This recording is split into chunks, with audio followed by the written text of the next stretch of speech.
Hey guys, this is going to be a really quick video. I just wanted to, well, I'm starting off here in the dark, in the garage, obviously, and you can see by the title. I'd like to show off the new lighting that I have installed in the garage. Now, when we moved in here, the only light that we had in here was this porcelain socket, and I put this 200-watt bulb in it, and even with this 200-watt bulb, it's so super bright in the front here, but then in the back corner there, you still couldn't, it didn't get very much. So, what I did was, if this is going to be enough light back here, I put in 2 preheat fluorescent fixtures. And I just wanted to show you those first, and now I'll turn them on for you so you can see them start up.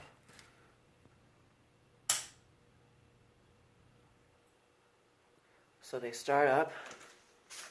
Doesn't take very long for them to start up. My camera's a little dirty here. Hold up. Oh yeah, that's better. So, you may recognize this one, but you might not recognize this one. This one is the one that came out of our shed at the old house.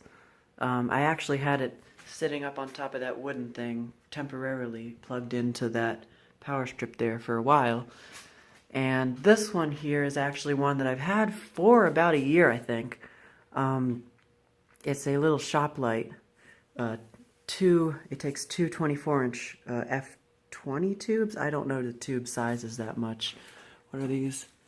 Yeah, F20.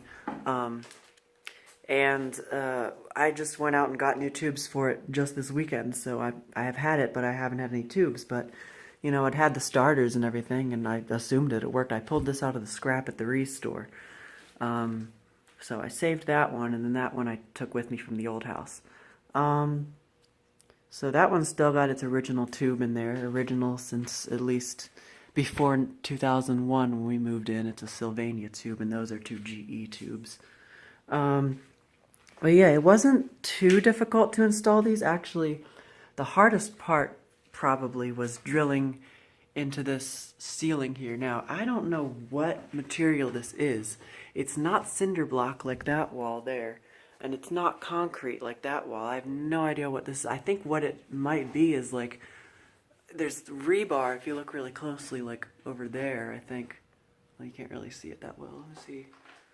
There, you can see. See, there's like rebar in there. So I think what they did is they put like rebar, and then they like just poured a million pounds of concrete over it and then covered it with this sort of like patch paper or something. I have no idea what it is, but it was extremely difficult to drill into.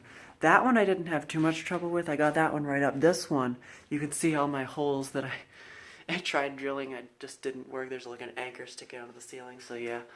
It's a little crooked, but it doesn't bother me. It's the garage. It's not supposed to be perfect. So I got that one up there. I ran the wire from that one to that one.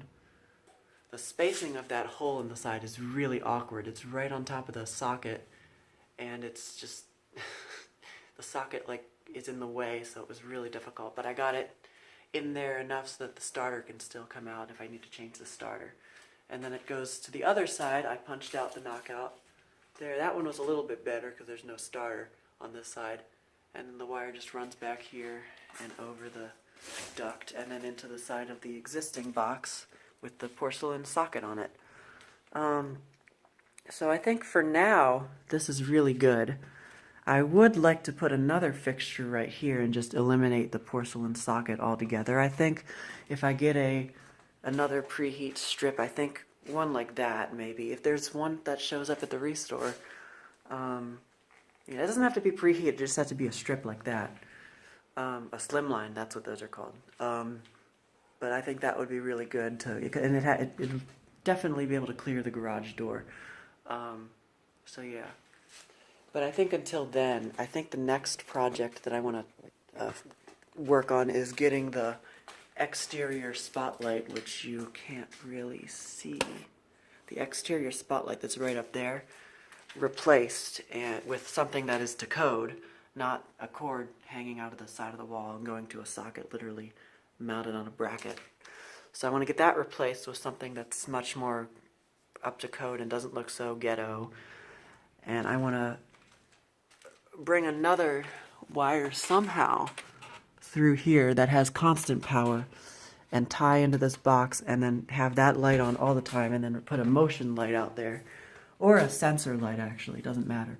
But just something that'll go on automatically so that we don't have to come down here and switch it on and off. Because the only problem with not having those plugged in anymore is that I can't turn them off and have the outdoor light on all the time. So yeah, and this pull chain, oh, it works. It wasn't working just a minute ago.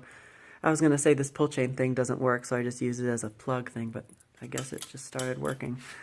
So yeah, once again, I guess I'll start them up for you again so you can see them turn on.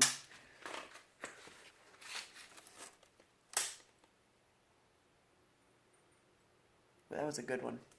I love the flashing. And then for some reason this other tube, this one starts up almost right away, but this one takes a while to turn on. I think that's the starter.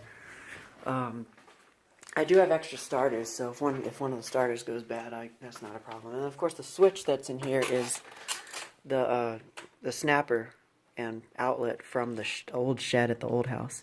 The outlet here so we can run our freezer. Because when we moved in there was just like a round box with a simple, just a snapper switch, but I replaced it with this so we could, like I said, plug the freezer in. And this outlet and switch is also from our old shed, so it's kind of cool how I have like the light from the shed and the outlet from the shed. The switch is controlling the exact same light that it used to, so I feel like that's pretty cool. Anyway, I think that's it for this video. It's not as short as I had intended it to be, but I feel like that's always the case with my videos. I go on for way too long. But anyway, thank you for watching, and more to come.